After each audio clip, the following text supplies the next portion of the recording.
दोस्तों cricket gentleman's game है, लेकिन आजकल मैदान से भारतीय क्रिकेटर्स के एग्रेशन और मिसबिहेवियर के काफी किस्से सुनने को मिल रहे हैं, जो कि हर क्रिकेट फैन के लिए दुखद है। हमारे आज की इस वीडियो में दोस्तों हम आपको हाल ही में हुए ऐसे कुछ किस्सों के बारे में बताने वाले हैं जिसमें खिलाड़ियों के एग्रेशन और मिसबिहेवियर के चलते या तो उन्हें टीम से बाहर होना पड़ा या फिर फाइन का सामना करना पड़ा।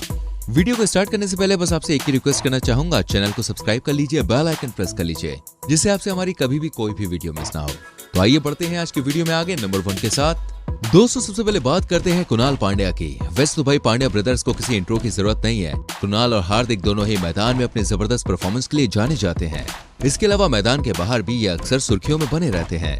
लेकिन दोस्तों अभी हम हार्दिक के बारे में नहीं बल्कि उनके भाई कुणाल के बारे में बात करने वाले हैं, और चर्चा का विषय है मैदान में उनका बुरा बर्ताव। कुछ समय पहले की बात है जब कुणाल ने अनुभवी खिलाड़ी दीपक हुड्डा के साथ मिसबिहेव किया था। दीपक हुड्डा आईपीएल में किंग्स 11 पंजाब के लिए खेलते हैं। हुड्डा के लगाए आरोपों के हिसाब से पांड्या ने उनके संग भाई गाली गलौज की। इसके अलावा उनका क्रिकेट करियर खत्म करने की धमकी भी दी।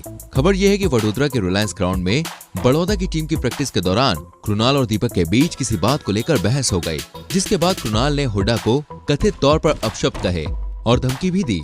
दीपक हुड्डा ने कुणाल के इस बर्ताव के प्रति नाराजगी जाहिर करते हुए बड़ौदा एसोसिएशन को एक लेटर भी लिखा।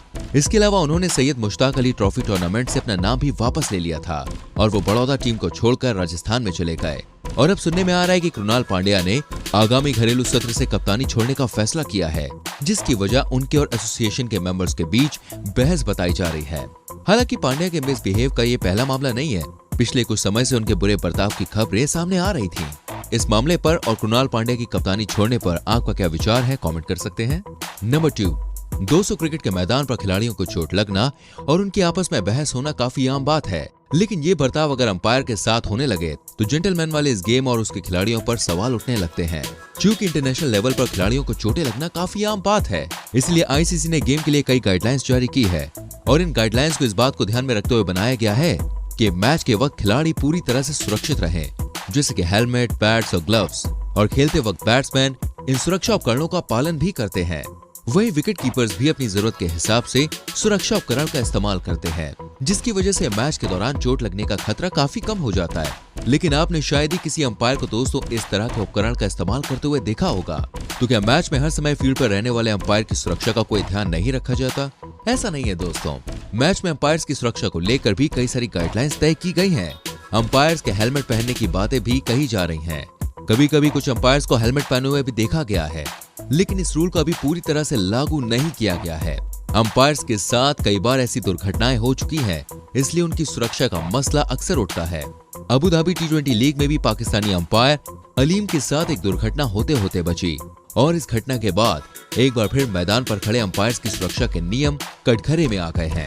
चेन्नई ब्रेव्स और नॉर्दर्न वॉरियर्स के बीच हो रहे एक मुकाबले के दौरान एक बॉल सीधी अंपायर अलीम के सर पे जाके लगी। हालांकि अलीम ने बॉल से बचने के लिए भागने की कोशिश जरूर की, लेकिन वो कामयाब नहीं हो पाए। इस हादसे के बाद मैदान पर ही फिजियो को बुलाया गया और खिलाड़ी भी अंपायर के सर पर मालिश करते हुए नजर आए। हालांकि अलीम की किस्मत अच्छी थी कि उनके सर पर लगी ये चोट ज्यादा खतरनाक नहीं थी। अलीम अंपायर को चोट लगने का ये इकलौता मामला नहीं है। इससे पहले भी T20 वर्ल्ड कप 2021 में वेस्टइंडीज और साउथ अफ्रीका के बीच खेले गए एक मैच में भी एक अंपायर घायल होते होते बचे। इस मैच में फील्डर के हाथों कैच छूट गया और बॉल उसके हाथ को छूकर ऊपर चली गई और अंपायर को चोट लगते लगते बची।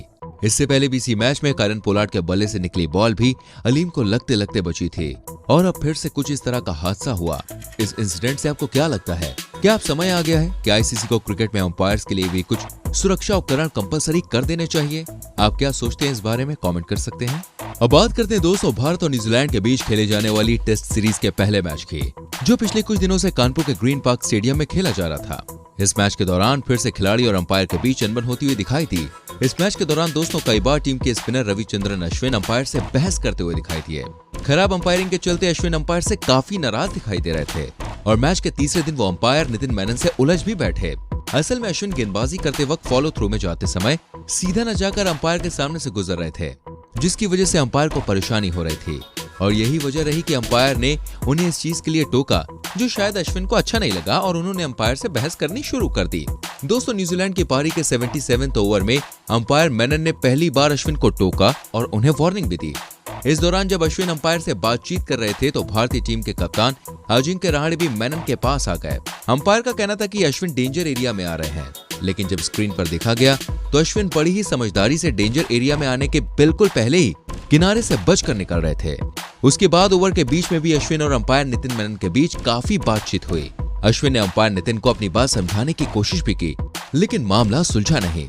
अगर ये मैच आपने घरों पर टीवी पर देखा होगा तो आपने भी नोट किया होगा कि मैच के बीच में ही टीम के coach Rahul Dravid match referee Srikanth से बातचीत करते हुए दिखाई दिए। हालांकि इसके बाद तो अश्विन और मेनन के बीच किसी तरह की बातचीत होती नहीं दिखाई दी, लेकिन खिलाड़ियों का इस तरह से अंपायर से उलझ जाना भी आजकल काफी आम होता जा रहा है। अश्विन इकलौता उदाहरण नहीं है, इससे पहले भी ऐसे कई मामले आए हैं जिसमें अंपायर के फैसले से खिलाड़ी सहमत नहीं हुए और उलझ गए। अश्विन और अंपायर मेनन की इस बहस पर आपका क्या कहना है? क्या अंपायर के फैसले से सहमत ना होने पर उनसे उलझना ठीक है? आप अपनी राय कमेंट सेक्शन में लिख सकते हैं। नंबर 4 दोस्तों, हमारा अगला मामला भी टीम इंडिया द्वारा खेले जा रहे टेस्ट मैच से ही जुड़ा हुआ है, लेकिन अब हम न्यूजीलैंड के संग खेले जा रहे टेस्ट की नहीं बल्कि साउथ अफ्रीका के संग खेले जा रहे टेस्ट मैच की बात कर रहे हैं। दोस्तों, दरअसल टीम इंडिया ए साउथ अफ्रीका के संग टेस्ट मैच खेल रही है। ये मैच 23 नवंबर से खेला जा रहा था। इसमें भी टीम इंडिया के खिलाड़ी का अंपायर से नाराज होने का वीडियो सामने आया है। इस मैच के दौरान जब अंपायर ने आउट नहीं दिया तो बॉलर उनसे बहुत ज्यादा नाराज हो गए और उन्होंने अपनी नाराजगी जाहिर करने के लिए मैदान पर अपना चश्मा पटक दिया। मैच का 127वां ओवर चल रहा था। बैटिंग कर रही थी साउथ अफ्रीका की टीम और बॉलिंग कर रहे थे राहुल चाहर। ये चाहर का 25वां ओवर था और चाहर ऑलरेडी 140 रन दे चुके थे। शायद यही वजह थी कि चाहर अपनी खराब जा रही गेंदों से ऑलरेडी चिढ़े हुए थे और जब उन्हें विकेट की उम्मीद दिखी और अंपायर ने नकार दिया तो वो अपने गुस्से पर काबू नहीं रख पाए।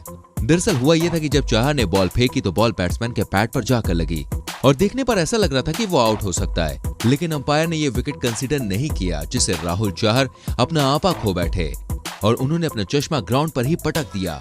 पहले तो ऐसा लगा कि वो बात को यही खत्म करेंगे, लेकिन उन्होंने दोबारा आकर अंपायर से बहस करनी शुरू कर दी। देखने पर तो भाई ऐसे ही लग रहा था कि ये लेवल 1 ऑफेंस है और चाहर की इस हरकत पर अंपायर की शिकायत करने पर चाहर पर जुर्माना भी हो सकता है। बहुत से लोग उनके इस बर्ताव को गलत भी ठहरा रहे हैं।